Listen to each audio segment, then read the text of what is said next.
Kaya kung gusto nyo makakita ng windmill guys, na di nyo kaya pumunta sa Ilocos, ito oh, lapit lang, Pililya.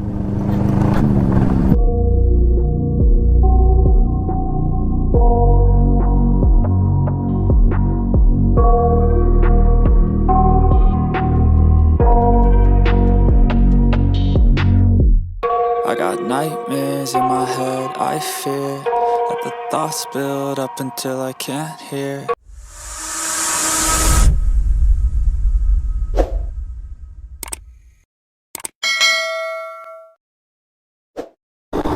Yo, what's up guys? Okay, biyahe tayo ng Pililya. So time check, 6:03.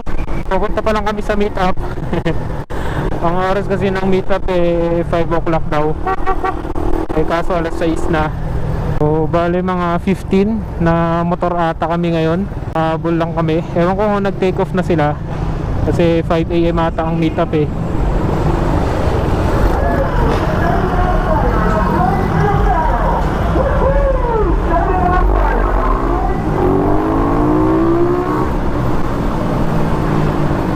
Ayun guys, buti na lang nakahabol kami. So madami-dami din talaga kami noon, nasa 15. So ang dami magsiset ng ride Mukhang aakyat to ng Marilaki. Yun. So take off na kami guys. Update ako mamaya pag magaganda na yung daanan namin. Kasi dito baka medyo traffic pa Yung dami namin guys. Actually motorcycle club. Hopefully walang bakbakan dito, kasi tignan nyo naman yung mga motor nila guys. May mga big bike. So ride safe guys. Ride safe sa lahat ng pabiyahe dyan. Take off kami. Update ako mamaya guys. And guys, Antipolo na kami. Kala ko sa Marilaki kami dadaan. So dito na lang daw kami sa Antipolo dadaan, kasi baka madamay tayo sa mga kamote sa Marilaki. Daming bikers dito. Nakakatakot din kasi pag minsan gumigit na sila, diba? So meron pala kaming kasamang screamer, naka ZX25R. Tabi tayo sa maganda tunog.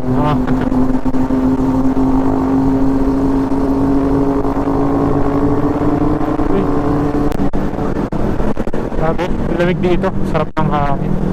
Sarap pala magbagyo ngayon guys, no? Ganda talaga ng tunog nun, no?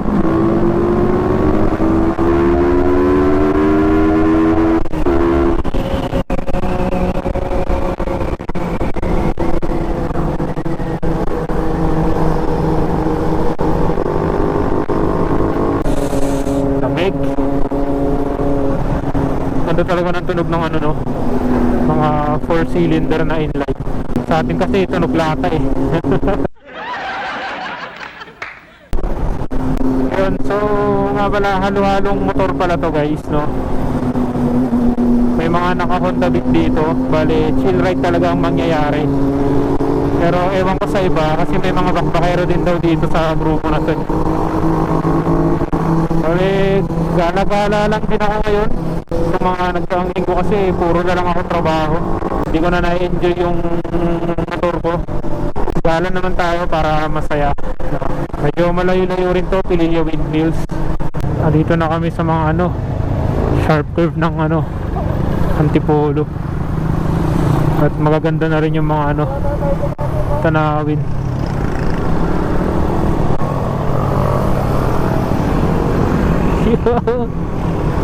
Ayan, may kayabangan to. Busog na naman ang mga mata sa mga tanawin, no? Grabe. Ganda. Namiss ko to. Namiss kong gumala na ganito yung nakikita.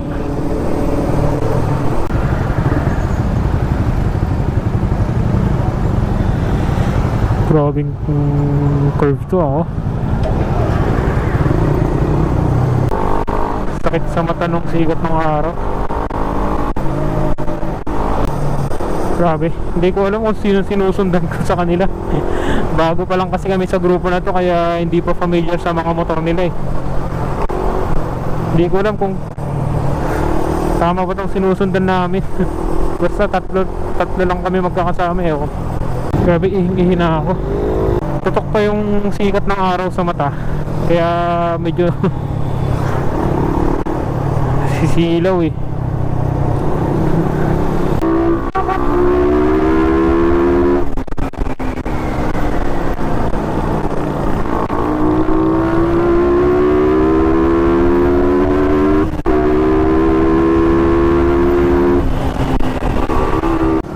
Ayun guys, nawala kami.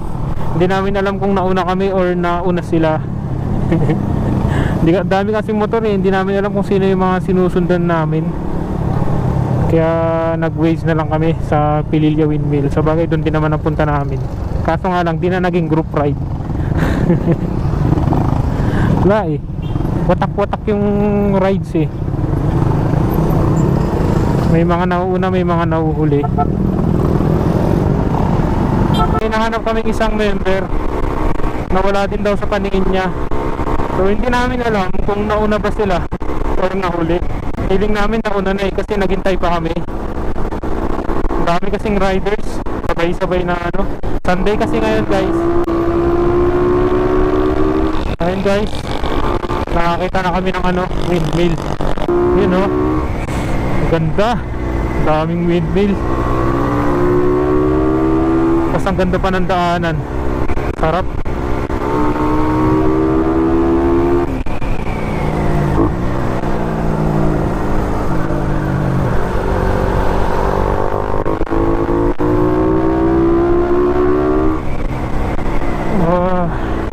Ito yung gusto ko pag nagumagala eh.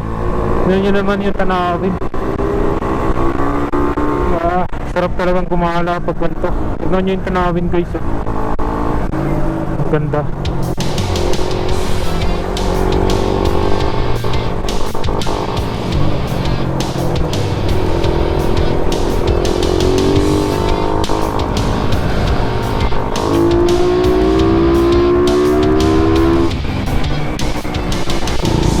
Grabe, lalim ng lubak dito.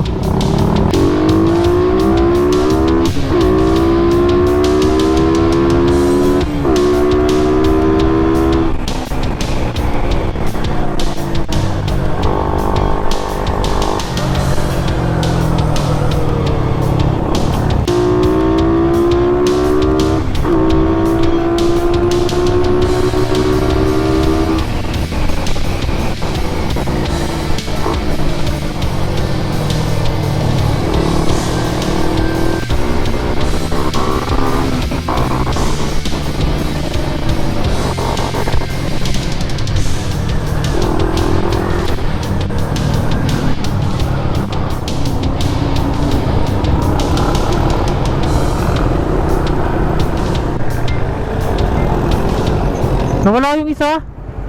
Oh, ganyan daan eh. Ayun guys, inaantay namin yung iba. Hindi namin talaga alam kung nauna ba kami or nauna sila. Hindi kasi maayos yung ride. Hiwalay-hiwalay. May nahanap kaming isa kanina kaso nawala ulit. Dami kasing riders eh. Ang gulo. Nakakalito kung sino yung susundan mo at nakakalito rin kung sino yung kasama mo.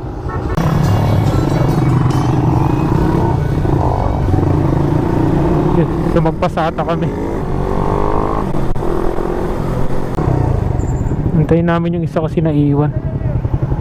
Yo, what's up? Papasok na kami. Bali andun na sila. Yung isang nahanap namin kanina nawala rin. binalikan ng kasama ko, wala, hindi niya na makita. A few moments later.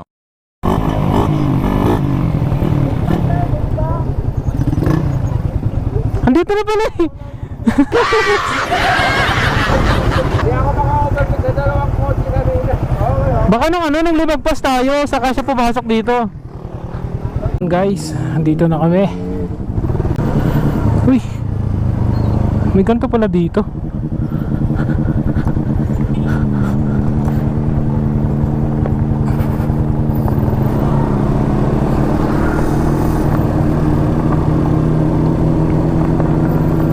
Grabe. Buti dito nalalapitan mo na maigi yung ano, windmill.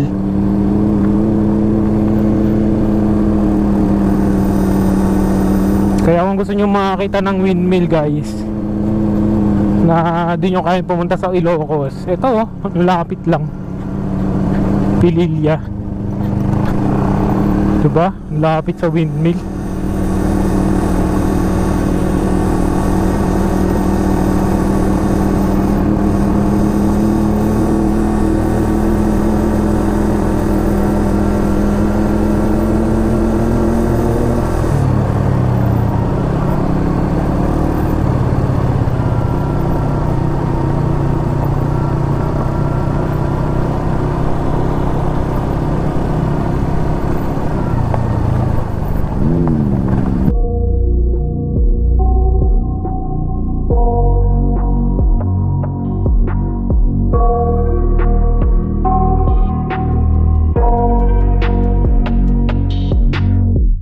I got nightmares in my head, I fear that the thoughts build up until I can't hear, that my mind fills up into a creature, and it haunts me somewhere much deeper. Anxiety, filling up every space, no privacy. And silently, it could build and build until you finally see. Whoa, it's taking over, damn no closure, moving closer. No exposure, I just wanna be a loner. Some can't stay sober, looking over all their shoulders, like moving boulders just to get out of the home. So ayun guys, paalis na kami dahil babiyahe pa kami ng Taal. So ayun, nakapagpa-picture pa kami. Grabe, nalalapitan mo yung dito, windmill, no? Ang ganda. Bale, pupunta kami dito sa may Santis Farmhouse ata yun. Mura lang naman yung parking. Ang ganda. Ang ganda ng view. Kaya kung gusto nyo pumunta dito, pwede kayong dumiretso sa Santis Farmhouse. Search nyo lang. Ang ganda. Ang ganda ng view. Tanaw mo kasi yung Laguna Bay. Kaya kung gusto nyo maka-experience din ng mga windmills, kung hindi nyo kayang bumiyahe sa Ilocos, yan, pwede kayong pumunta dito. Ang ganda pa ng view, tapos mura pa. Halos parking lang yung babayaran mo, pwede na kayong makapamasyal. So ayun guys, maraming salamat kung umabot man kayo sa part ng video na to.